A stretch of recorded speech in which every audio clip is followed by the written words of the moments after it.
We live in a world ruled by tyranny, where knowledge is suppressed and ignorance is glorified. A world where propaganda and misinformation travel the airways at the speed of lies. But in the midst of the violence and chaos, a great awakening is taking place. And as the media empires continue to collapse, a new network is forming. A network of truth. A network of courage. A network of awareness. Peace and greetings.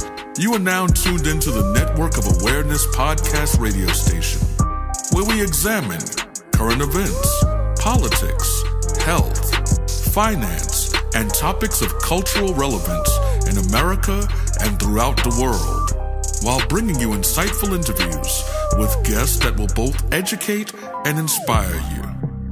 And now, your host of the Network of Awareness podcast radio station, ORRA the Informationalist. Just tell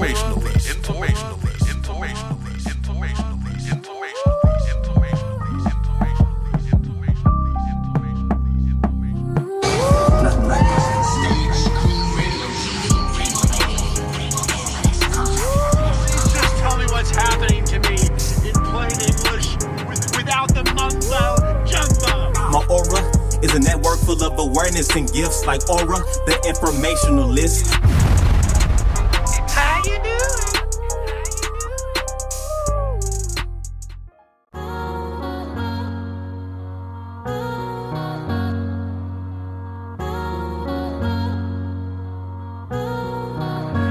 Yes, peace and greetings, brothers and sisters. You're now tuned in to the Network of Awareness. I'm your owner and founder of the Network of Awareness, or the Informationalist. And today we have a great episode on the Conspiracy is Not a Theory series. And the wonderful guest that I have coming on is a very powerful woman with that's serving great purpose and is going to bring some great substance onto this episode today. And this episode today is Toxic Social Ills. And none other than Deborah Burris-Kitchen is going to come on to the show. And let me tell you a little bit about Deborah before we welcome her on today's episode. She's a criminology and sociology professor and author of several books. And her most recent book, Exposed is an uncensored, raw critique of America's political, economic, and class structure. This memoir of short stories and poetry takes you through a journey of uncensored versions of love and social injustice through the eyes of a sociologist. The book takes the reader on an expedition highlighting her struggles to find love and earn respect as she crashes against a wave after wave of toxic masculinity. She lays bare women's victimization as they continue to fight for empowerment and equality. And in the final chapter, her poetic words of protest tear down the Iron Curtain, exposing all the iniquities of the American caste system with a desire to provoke social change. Exposed is in your face, real as dirt critique of American society and in real time. And what a wonderful guest to have in the Network of Awareness, or on the Network of Awareness, when it comes to how we expose the lies so we can better understand the truth. And, the truth, especially when it comes to the lies of the United Shenanigans of America. So I believe that Deborah is going to point out a lot of things that are very important to understand when it comes to the lies of this country and of the world. So, brothers and sisters, without further ado, let's bring Deborah on to the show, shall we? Hi, thank you for having me. Oh, you're very welcome. And let me put a quick intro for our show here, as I always do. Here we go.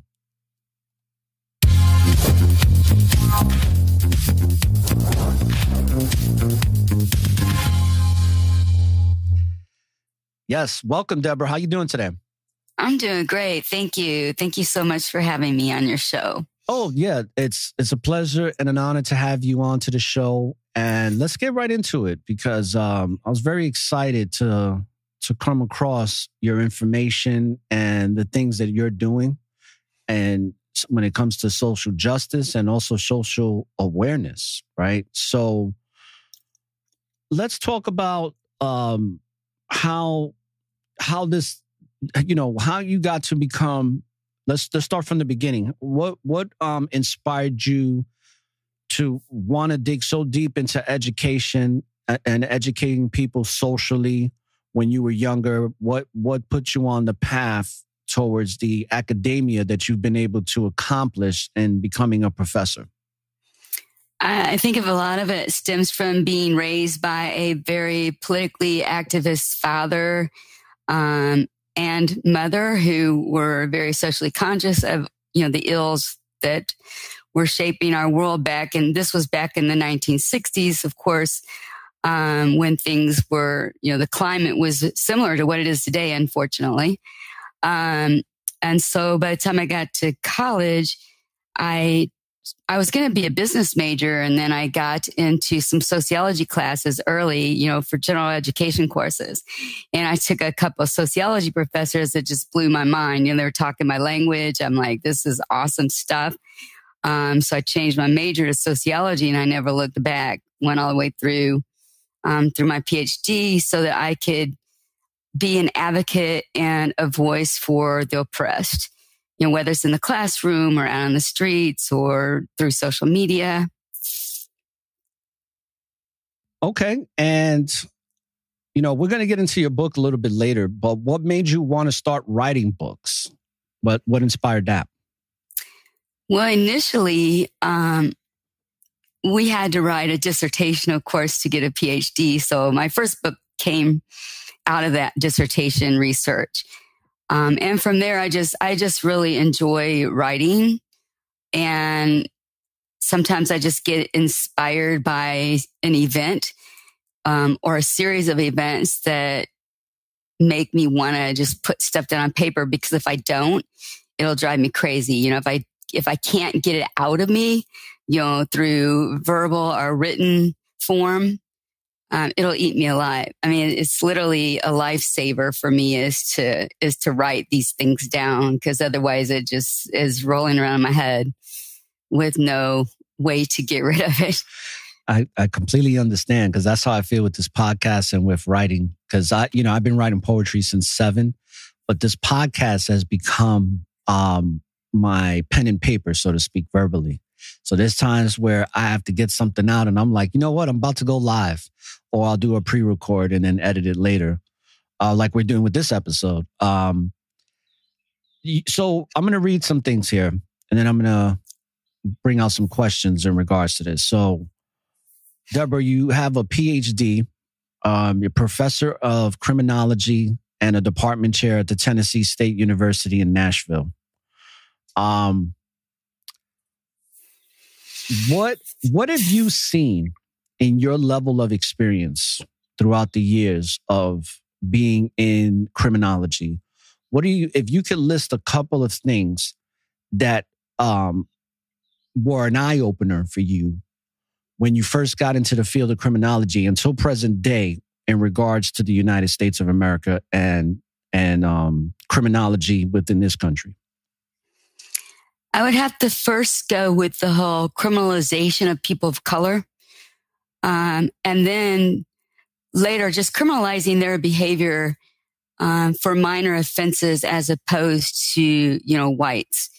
For, not having, back in the day when during segregation, if they didn't have, money in their pocket, or if they couldn't have proof of owning a home, or if they didn't have proof, this post-slavery kind of oppressive laws that were only imposed on blacks, or, so many could gather on a street corner at one time, and these were laws that we didn't impose on whites.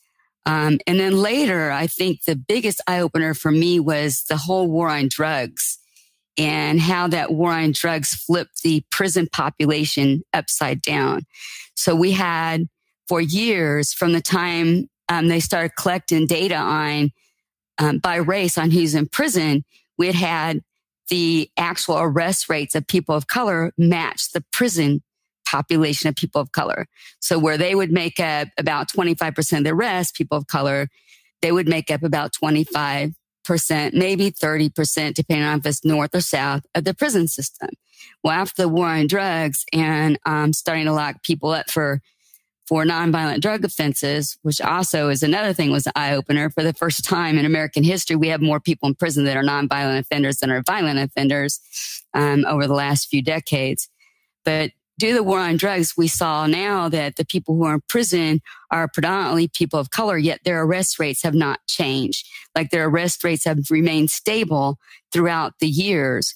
But yet now, especially if you look at people who are in prison for nonviolent drug offenses, they make up anywhere between 50 and 70% of the population, depending on what state they're in, depending on whether it's a federal or a state crime. So that, to me, I mean, when you look at how many people are in prison, and I talk about this in my classes, when you talk about young adult males that were born after 2000, I think it's 2000. I don't want to give any misinformation on this program, obviously, but I think it's after 2000. They have a 1 in 4 chance of being incarcerated at some point in their life. A 1 in 4 chance. You know, for whites, it's like a 1 in 16, or, you know, it's way different.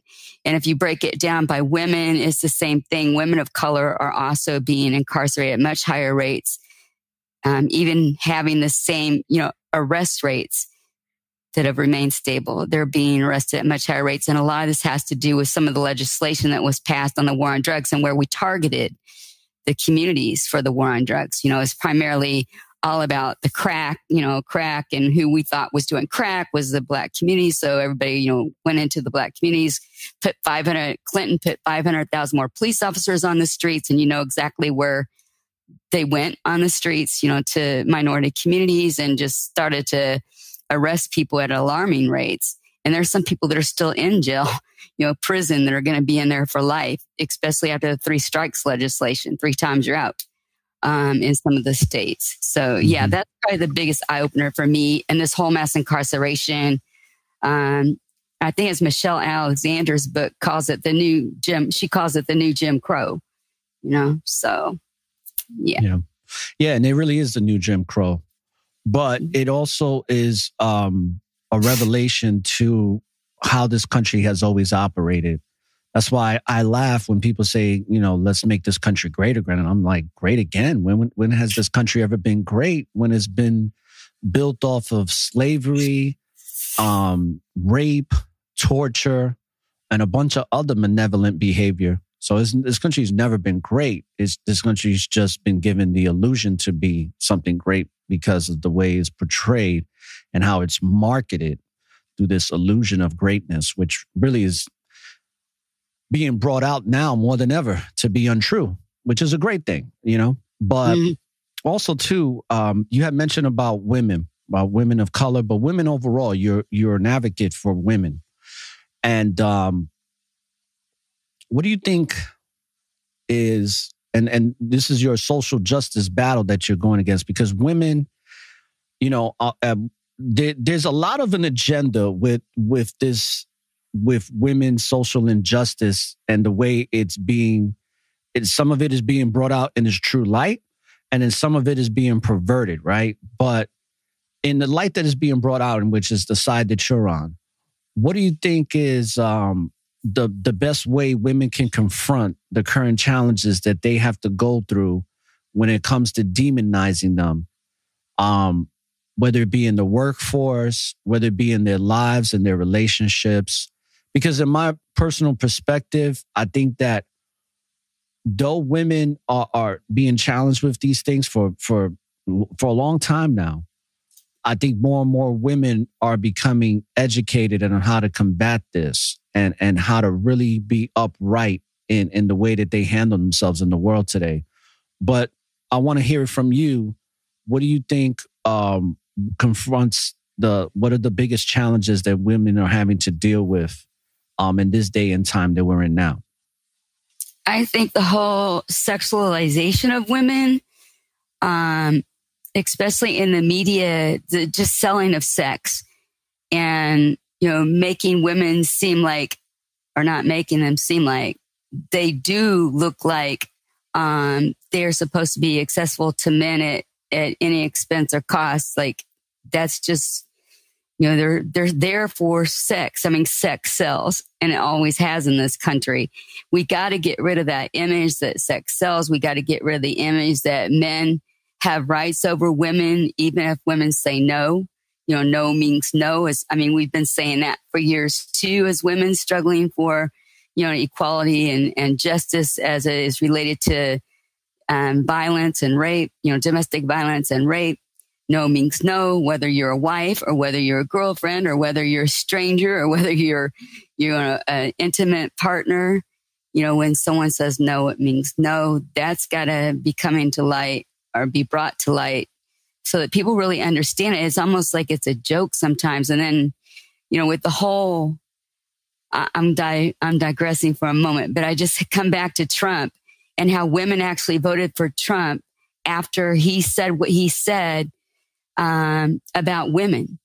They had that video footage of him saying, you can, if you got enough money, you can, do whatever you want basically to women, and get away with it. And I think that's the attitude for too many men in our culture. And I think the media puts that out there. Yeah, here's, women, they're available for you at whatever cost, just take them. It doesn't matter what it costs the woman because the woman's not important. Men are dominant financially. So I think that's another thing that has to change is we still make 70 cents on the dollar of men, even though we've been fighting that battle there was an article out in the 1700s in France that actually looked at the disparity between income between men and women. And they found the same thing they found now. They were making 70 cents on the dollar as men. This was in the late 1700s. And here we still are, 2023, making 70 cents on the dollar as men. Women still, we go out into the workforce, but our work is devalued. That's why we're, 70 cents on the dollar. And even in fields that men were in, predominantly in, like me, in academia and sociology, there were not a lot of men in the discipline when I went through college and earned my Ph.D. But now there's a lot of women who are entering into Ph.D.s in different fields, disciplines, and you're seeing incomes go down in academia, and the respect for academicians is going down. And I attribute that to it being a female infiltrated, female infiltrated positions, right? So now that we have more women, anytime you get more women in a position that used to be male dominated, you watch the income decline in those disciplines. So that's another thing. If we could get equality in income, if we could get a voice in the House and the Senate, stronger voices, more voices, we've got some obviously, and we've got some strong ones, but we need more voices and stronger voices to continue to fight the battle as it's related to our having control over our bodies. That's another, males are like, we're going to make decisions over what you do with your bodies. So there's just so much there. I don't know how much. There is so much there because in my opinion, and what I think is that this government is useless. We need a whole new reform, a whole new makeover for the way we govern ourselves, meaning the people, and not choosing these people to govern for us. And, that's going to require a major spiritual transformation for that to come about. But a couple of things I want to touch on that you brought out when it comes to melanated people being demonized in this country through slavery, through drugs and all that. That's something I have an intimate relationship and understanding with, because that could have been me in 1999 going into 2000. I could have been in the prison system for a minor drug offense in regards to marijuana. Okay. And I'm talking about, they did me so dirty that they was looking to put me away for 10 years for marijuana, where other kids that were so-called white kids had cocaine, ecstasy, acid, special K. All types of drugs that are considered to be very lethal These kids all got pretrial intervention. And that's one of the first experiences at 20 years old that I had where I was like, wow, this is insane. But I knew the attack was there and the purpose for it. And slowly but surely, as I got older, I understand why these things happen. The other thing I wanted to mention about when you talked about the women, I read a book when I was 26 years old called Fear Becoming a Man. And the author so eloquently put in the book on how men should look at women and how they look at men when trying to develop a relationship. And of course, I'm speaking in the terms of a heterosexual man looking at a heterosexual woman and vice versa. And he states in the book on how we need to treat women how we treat men when getting to know them. So instead of looking them objectively as a piece of meat, so to speak, we need to judge them and deal with them on a level where we're dealing solely with their personality and how they treat us and how they make us feel, and focus on that alone and develop friendships or relationships that way, like what we would do with another man, that we're not in that mindset of looking at that man as a piece of meat. We're dealing with that man based on his inept social abilities, so to speak, like how he treats us, how he acts around us, those types of things, fruits of the spirit.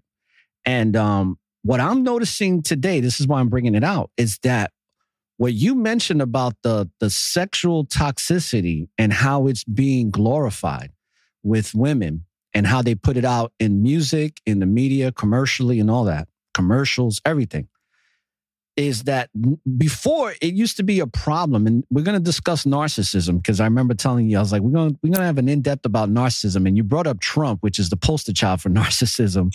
But what I've noticed, even in my walk, all right, I have a lot of women that hit on me. And it's happened for many, many years. But what I've noticed now is that before it used to be women may come on to men every once in a while, but it wasn't so raunchy and so like slutty, or what I like to call the harlotry. But nowadays, because of the glorification of it, before it used to be men used to be the dogs, you know? And to a certain degree, we still are. We're still those, you know, sex craving creatures that is looking at women objectively. But just like in narcissism, because men used to typically be narcissistic, and that was the high percentage in this country and around the world. But now, because of the glorification of sexuality and all these other things, women are starting to become just as deviant as men. Now you have women that are looking at men as pieces of meat, looking at men objectively, looking at men as sexual objects, and when it comes to the narcissism, using their sex as a form of manipulation. And it's a big, huge problem right now. And another thing too, when it comes to the workforce, like you were talking about, women still are making less than men. But you know who's making the most money? The narcissist. So in corporate America, statistically, a narcissist 10 times out of 10 is always going to make more money than a person, whether male or female, that's empathic and that has compassion. And that's a startling number when you look at it, where it's like 75% more of men and women that are narcissistic are always going to beat out financially as far as their income on what they're able to earn in the corporatocracy here, more than the person who actually cares. So I know I said a lot there, but I just wanted to kind of like touch on a couple of things that you brought out. The other thing is, I had mentioned to you about talking about narcissism, and I see one of your questions here. Now I'm going to read. It says, how can we as a society combat today's narcissism? So the floor is yours now. How do we combat this? Because this is a major problem right now. I agree 100%. When you're talking about women putting out, sexualizing themselves, I immediately came to a video I came across accidentally and cannot unsee. And it's Cardi B and Megan Thee Stallion. How did I know you was going to mention that? I was like, oh my gosh, you've got to be kidding me. But that's what people, we want to end sexual violence. We want to end domestic violence, but yet we're putting stuff like that out there. Like, I mean, as women, we got to take some responsibility for that.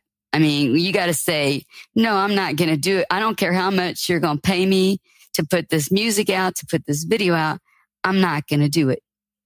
But as far as how to end narcissism, we really have to get back to teaching each other, teaching our children specifically how to care and love each other, how to depend on I mean, maybe, I don't know, I always go back to the everybody gets a trophy shift in our society.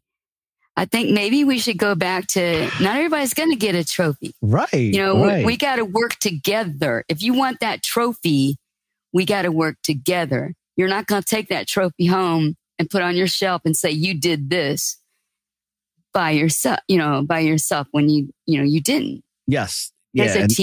It's a team effort, and we all earn this trophy, and we all have to jump in and work together to get the trophy.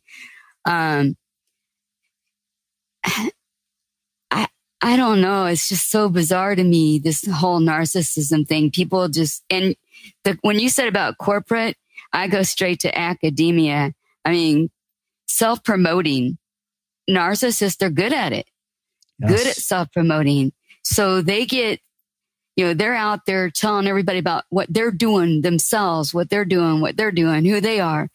And everybody else is sitting down, working hard, trying to, write books that can help maybe change the political economic structure or do things like that. And you're sitting back in the corner working your ass off, but don't have time to self-promote, don't care about self-promote, and just care about, in general society, what's right, what's good, what's wrong.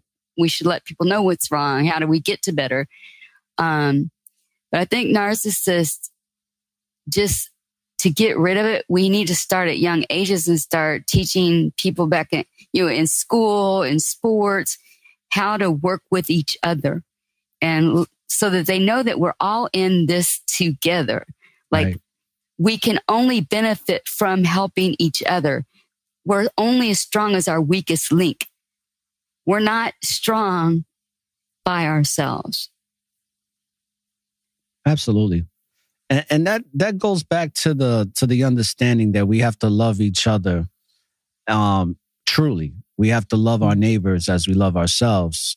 The problem is that a lot of people don't love themselves. A lot of people love the idea of something that they want to be based on somebody else's perceptions and how it's projected. Especially when it comes to media. Like, you have a lot of people even on YouTube, social, and we're going to talk about social media, but you have a lot of people on YouTube that's like, hey, you want to be successful? You want to be like me? They're coming out of a Lamborghini, out of a mansion.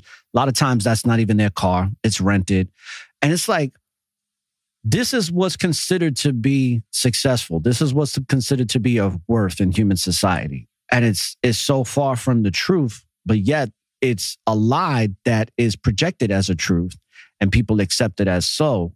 And because of that, you have a society now that is so ingrained in self-worship that was the Dr. Romney, who talks about narcissism, says that before, a narcissism had to put in work to gain the validation that they desire from other people that they were going to manipulate.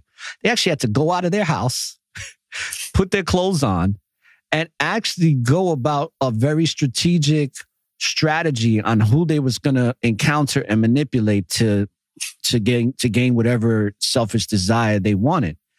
Now they don't have to do that. Now they could be in their pajamas. They could be sitting just like you and I, press a button and get more validation in a matter of minutes than they would have had to work for in a matter of 8 hours.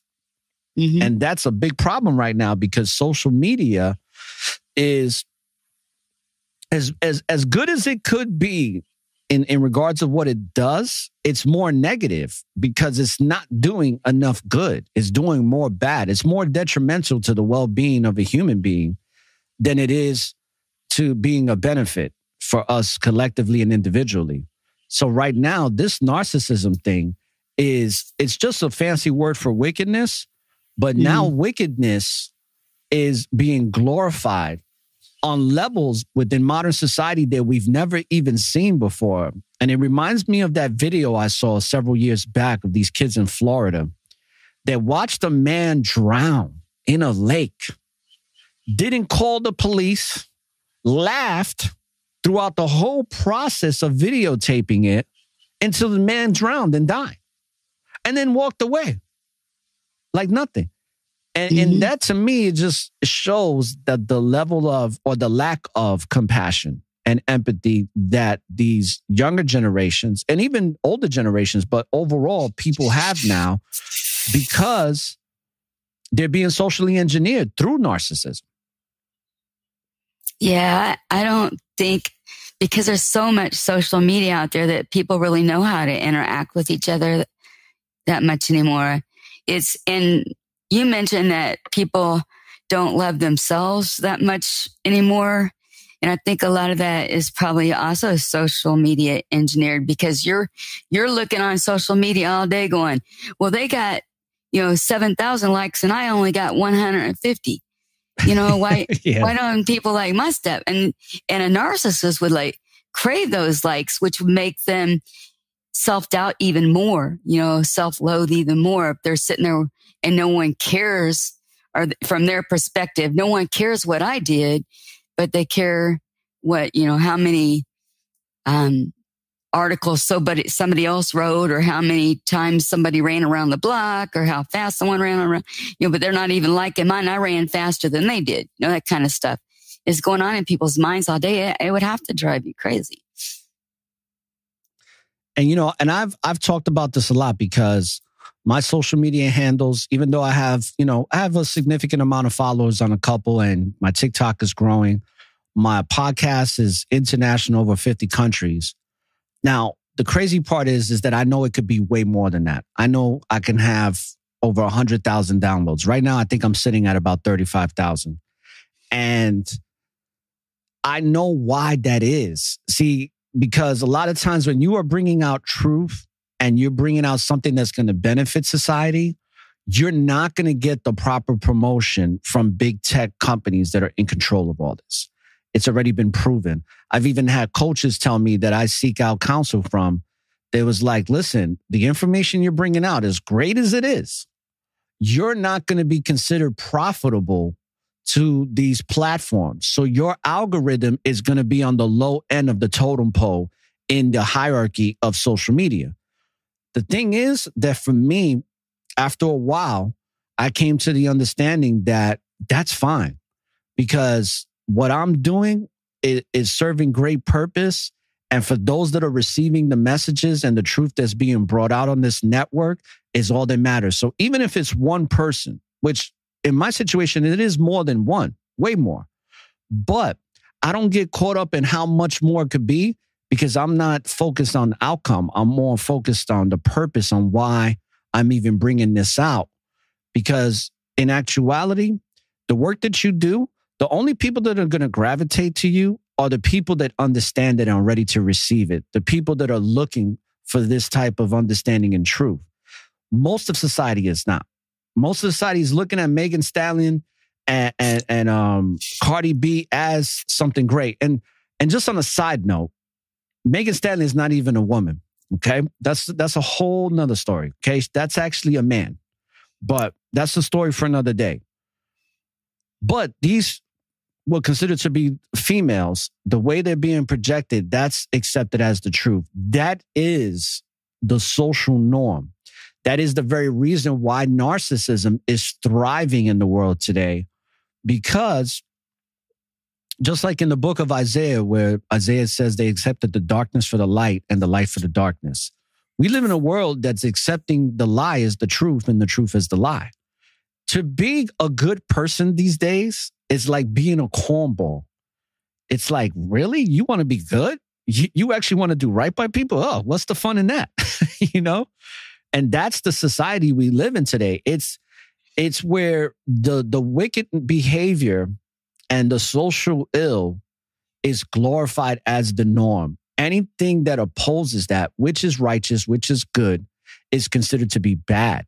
And that's why you have a Megan Stallion and a Cardi B where parents are actually taking their kids and going with them to the concerts and watching some of the most vile, disgusting things that me as a father, I wouldn't want my daughter to gravitate to, because then she's going to put herself in those predicaments of getting raped, of possibly having a drug overdose, because Cardi B talked about how when she was a stripper, she was drugging men to basically rob them.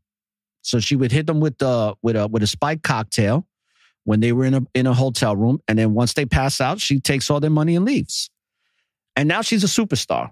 Now she's revered by millions of young women and girls that think that this is the prototype of what they should aspire to be. So our work is not going to be appreciated on mass scale. But for me, as long as it can influence and inspire one person, that's enough. That's more than enough, because that's all that really matters. There's a small population of people that are vibrating on a frequency of righteousness and being able to know that the things that we're seeing in this world are very detrimental to our growth and our well-being. There's another question that you have that I think is great. You have a lot of great questions here. How can knowledge help bring social change to the challenges of crime, racism, sexism, poverty, and let's include narcissism too? Well, I think we're going backwards in that as far as they're trying to take books out of schools that talk about African American history. But I think it is so important that we teach our children the truth about our history. I mean, in Germany, I don't know this for a fact. I haven't validated, but I have a friend who's from Germany. So I'm guessing that she knows what she's talking about. She said they had to learn every day. They had to learn something about the Holocaust so that they wouldn't forget. Because if you forget history, you are bound to repeat it. And I think one of the reasons why they're trying to erase that part of our history is because right now I fear that they're trying to repeat it, whether it's related to the way women were treated, whether it's related to the way African Americans, Hispanics, Native Americans were treated. I think they're trying to wipe out that history so that this upcoming generation of children, not that, they're not fearful that they won't be able to handle the truth. They're fearful that they'll understand the truth, that they will know exactly how their forefathers behaved and be so disgusted by it that they'll want to work with each other to make sure that that never happens again.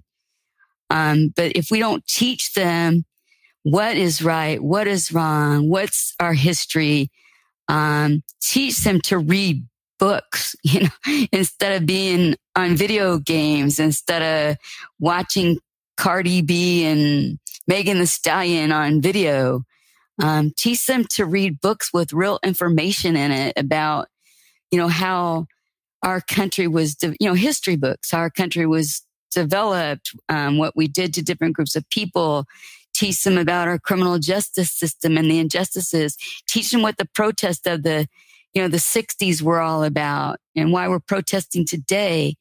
We have to know, everybody has to know, why people are doing what they're doing. People aren't just out there protesting to get books back in schools. People aren't out there protesting to get guns from people who walk into schools and shoot our children. They're protesting because they want this to stop, completely stop. And we can only do that if we talk about it, protest, keep talking, protesting, keep talking, protesting. The two Jasons that came out of Nashville that were expelled from our legislative body. I don't know if you are Justins. I'm sorry, I said Jasons. Justin Pearson and Justin Jones, because they were basically trying to force the legislature to listen to the voices of their constituents as it was related to the Nashville shooting. And they were expelled from the legislature. Like they kicked out, voted out because they wanted to basically force the legislative body to listen to the concerns of violence in schools or guns getting into schools and shooting our children. And this was, kids that were only 9, I think they're 9 or 10 years old, that were shot. And then of course, some adults as well. But we don't want to talk about it. We don't want people to hear it, but we have to teach. Right. And that teaching is so important, and being messengers of truth, because the best analogy or metaphor I can give you for what's happening right now is like, when it comes to this country specifically, it's like a dark cloud is coming over this country, and it's moving slowly but surely over this country to the point where the dark cloud is now over us. But what the dark cloud is doing is getting so dark that it's blotting out the sun. Like the sun is not even bringing any light. So the only light that can be seen with this dark cloud that is over this country is the light that we are sharing and spreading and displaying within us, those messengers of truth. And that's what's happening right now. This country's pretty much done, in my opinion. This country, it's over and done with. It's been like that for quite some time. It's leading into some major civil unrest eventually. It's only a matter of time to where people are going to get sick of being forced into this deviant, perverse way of living, and to be accepting of it all around them. And the only thing that we can do is be examples of that light so that people can still see the light that exists in this country. And it's only going to be through people that are bringing out that message. Because as a whole, when it comes to narcissism and all of these other things we're talking about, it's become the norm now. It's become socially acceptable that this is the way we should operate and this is the way we should be. Another great question here. It's actually for a title here, but I want to ask you this question as well. I want to get your insight and perceptions on this. Can you explain the myth of meritocracy? Yeah, there's actually one poem in my book that's titled Exposure of a Caste. And it kind of lays out how we are not really a capitalistic economic system, but we are a caste system. If you're born into poverty, it is very difficult. Not that some people do and become successful, but it's very, very difficult for someone to climb out of poverty. You're kind of stuck into this cycle of being impoverished generation after generation after generation after generation. We talk about, we kind of trash people based on generational poverty. We say it's all their fault and they're passing it down from generation to generation. They're bad people. Well, but we never talk about, what about generational wealth being passed up over and over and over and over? It is going to be much harder for someone, no matter how bad they crash and burn, to fall out of being born into wealth and actually end up with nothing. It's almost impossible to do. But if you come out of poverty and end up with wealth, there you've done something. Because we are so locked into whatever class we're born into. And it's getting harder and harder to shatter, that next level, get up into that next class, because you're not introduced to the same education. You're not introduced to nearly the same opportunities. You're trying to be introduced into some of these opportunities without food on your plate, possibly without a roof over your head.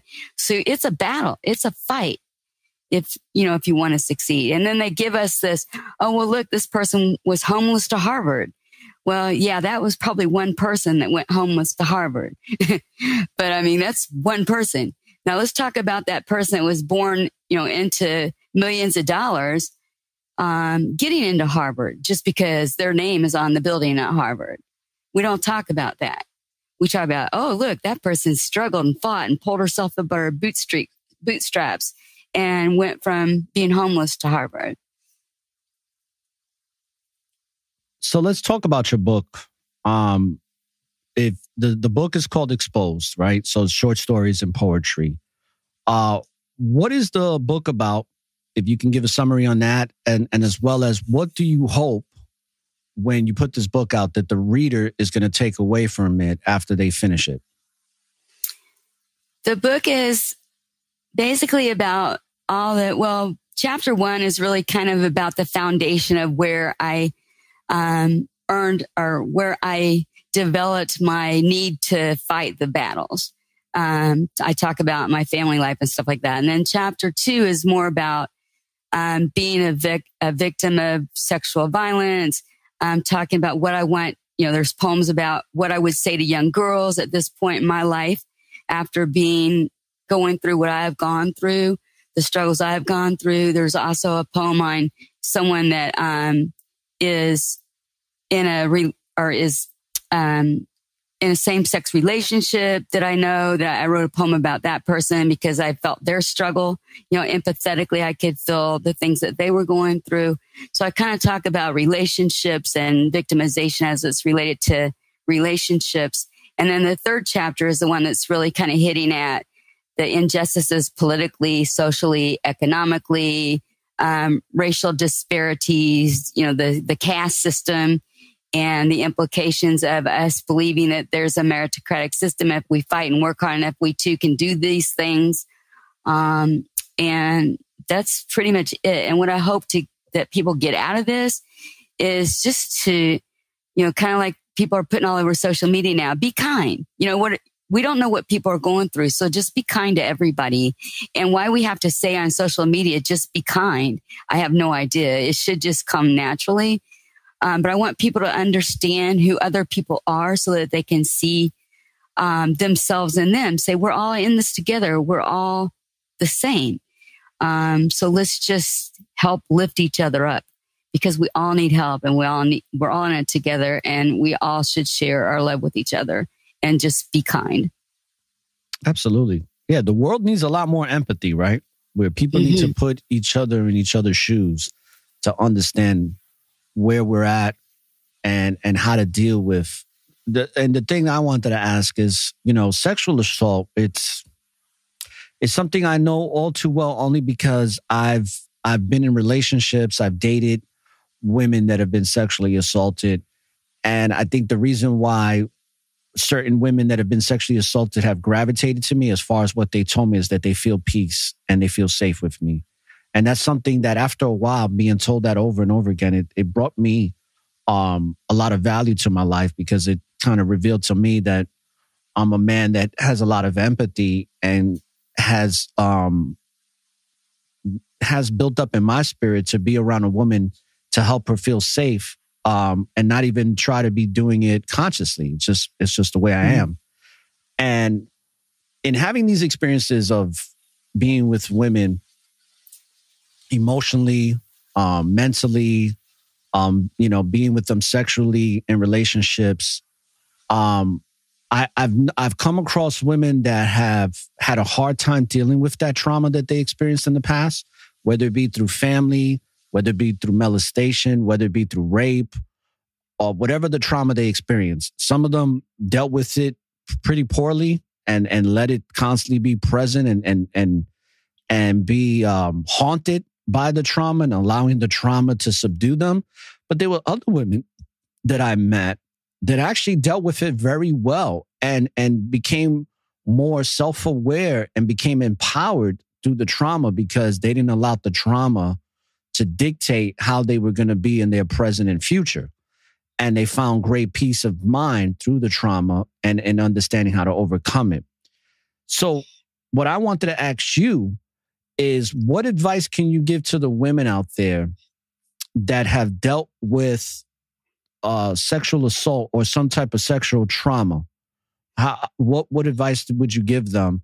Or what advice does your book and inspiration in your book give women when it comes to that? My personal advice is to speak out about it, because the more other women know that there are a lot of victims that are in the same situation or experience the same trauma that they experience, the more we can join together and fight against that type of victimization. Some of the stuff I talk about in my book, my advice to young girls is, one of the poems is don't let him, like don't let him touch you if you don't want him to. Don't let him dictate what you're supposed to wear. Don't let him blame you because, things like that, giving them advice is, it's not your fault. But I think that's probably one of the primary things we can teach young girls is to let them know it's not their fault. And I think the court system plays into that blaming the victim game, because when you do take it to a court situation or you do take it to the police, the first thing you do is put the young girl on trial. Yeah. And that's the biggest problem that I see is, you're forcing young people to be silent. Like I stayed silent for years and years and years because I felt like I had done something wrong. I felt like I was, encouraged the behavior, and I was shamed. We shame them. We re-victimize them. So I think the key is let people know and don't let it shame you because it's not your fault. Right. It reminds me of that documentary that they put out in that story about Rataya Parsons, the 15-year-old teenager girl that was raped by a couple of teenage boys at a party that she went to where she drank a little too much and was taken advantage of, raped. They even took pictures of her vomiting while they were raping her out of a window. I mean, it was insane. And what was sad about that story was that she was demonized almost immediately. And then to make matters even worse, or to add insult to injury, the young men that were involved, and no matter how much evidence, they weren't even investigated throughout this whole process. And it took years, took a couple of years after she already had committed suicide for any type of justice to be done. And the justice that was done was so, it was so vague. It was weak. I don't even really consider it justice because two of the men, they were very unremorseful too. Both of them, very unremorseful. They had no remorse. They was even making death threats to the father online. And so was I think one of the guy's sister. And what was shocking about this story was that the justice system in Nova Scotia in Canada basically tried them for inappropriate pictures being shared on the internet. I forgot the law. It has to do with some type of pornography. And they didn't charge them with the actual rape at all. So their sentencing was light. But what I find even more interesting, especially in this country too, when it comes to pedophilia, people that are charged and actually rape children or people that rape women, the sentencing is so light. And that goes back to what you brought out in regards to the social injustice and the way the justice system handles people of color, where a melanated black or brown man can be caught with a couple of grams of crack cocaine, and he's going to serve a 25 to 30-year sentence in jail, whereas the man, no matter what color he is or what skin pigmentation, that rapes or violates a child, they're going to get a 5 to 7 year sentence in jail. And then if they are in good behavior, which most of the time they are because they're in protective custody, that's a whole nother thing. They're put in protective custody immediately. And I always say, like, why are you going to put a rapist in protective custody? Let them deal with the consequences that they have to deal with in jail like any other person. But no. They get this special privilege that they get protected. I know this all too well because my brother was the one protecting them as a correction officer, and I've heard countless stories. But here you have a justice system that protects them. So not only do they not serve that 5 to 7 year sentence, usually they serve it a 2 to 4 because of good behavior. And then they get let out, only to commit the crime again. and possibly get caught or they might not get caught. Mm-hmm. So I think it's disgusting.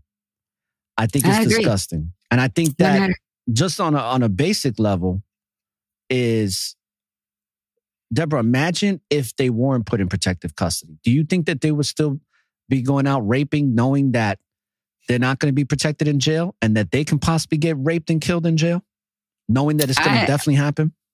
I used to teach some classes in the prison system, and I'll tell you that I know for a fact that most of the men in prison do not have any tolerance for guys that rape, especially young children, children or anyone, that's not considered a quote unquote adult.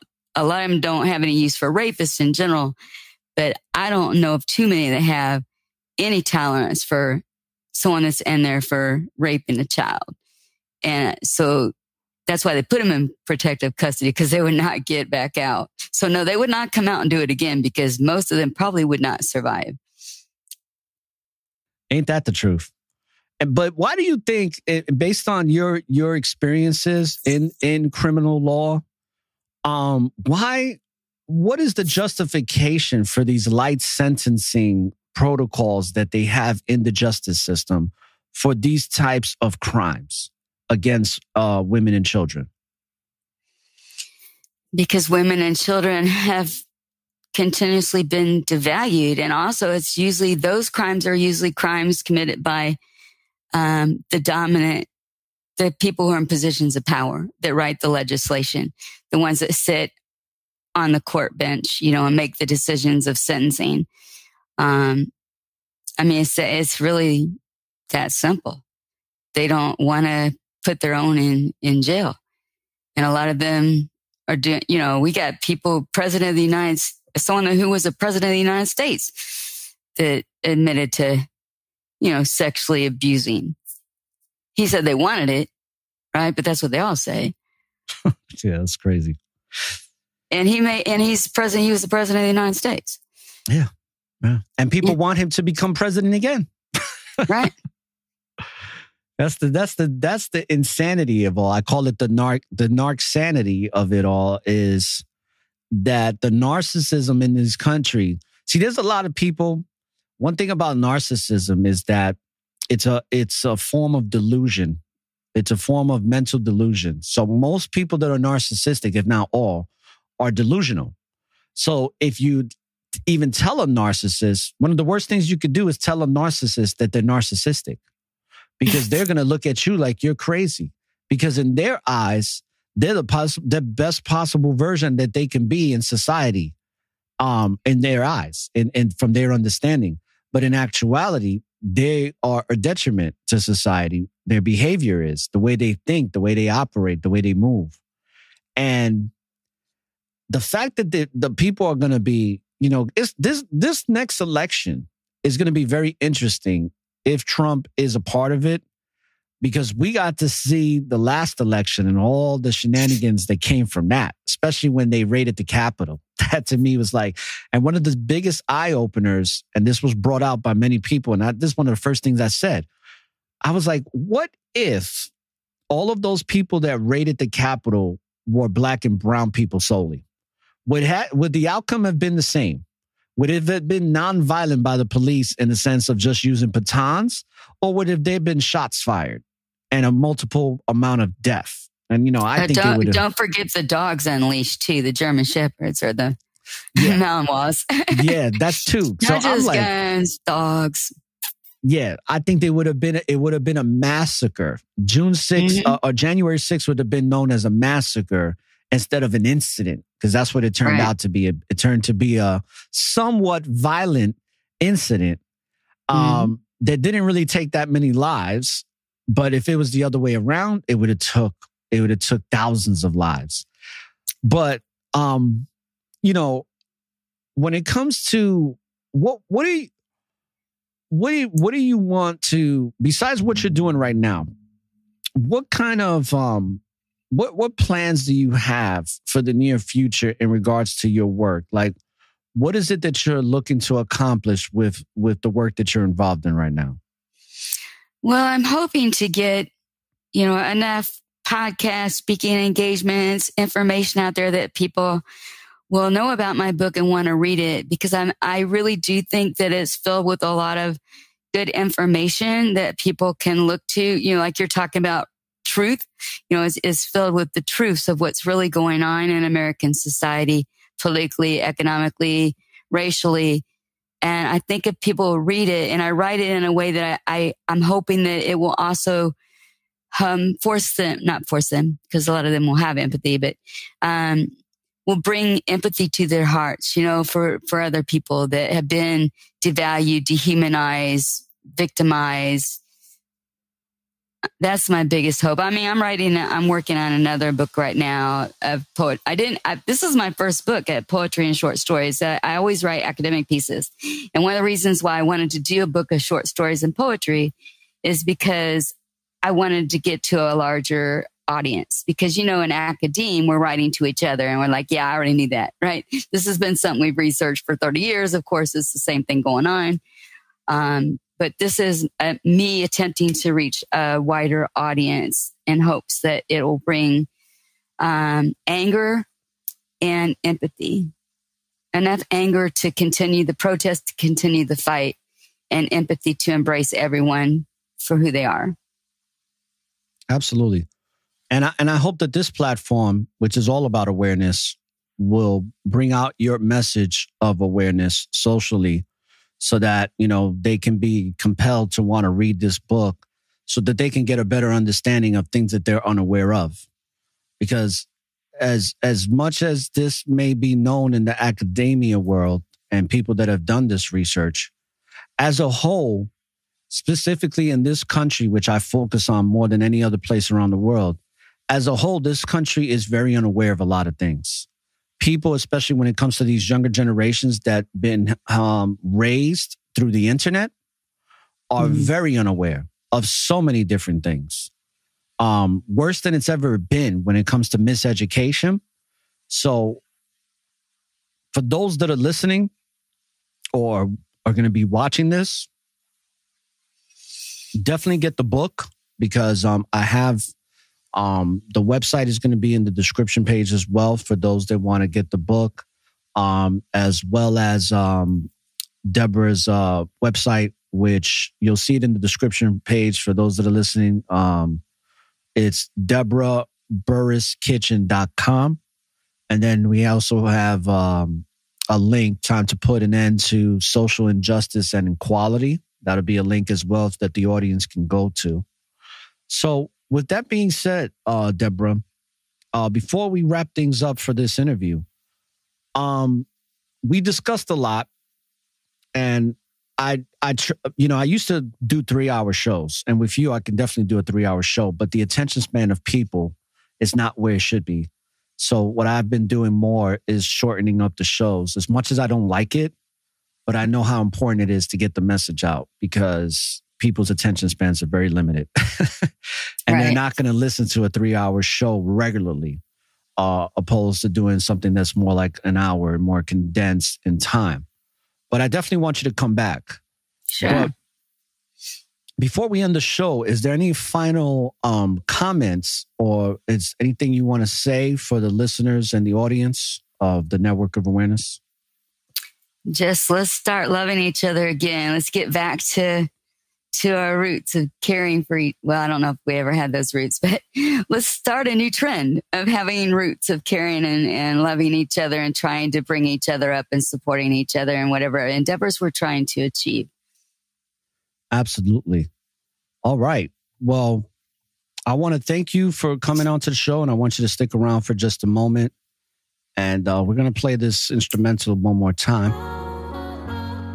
All right. So that was Deborah Burris-Kitchen, all right, and social advocate for truth, for understanding, and for women across the world, and just for humanity as a whole. Deborah's doing the good work. So I hope that this episode on toxic social ills, on the installment of Conspiracy is Not a Theory series, brought you great edification and great substance. So I want to say peace, love, and light, brothers and sisters. And when you live in the present, there is always an opportunity for a new beginning.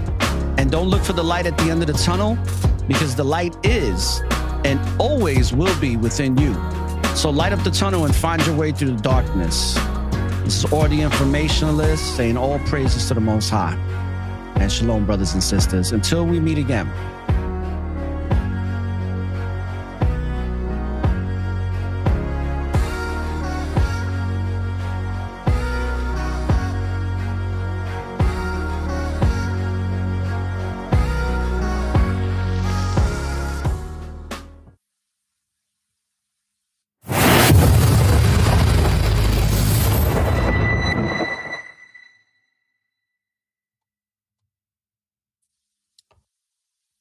All right, let me end the recording here.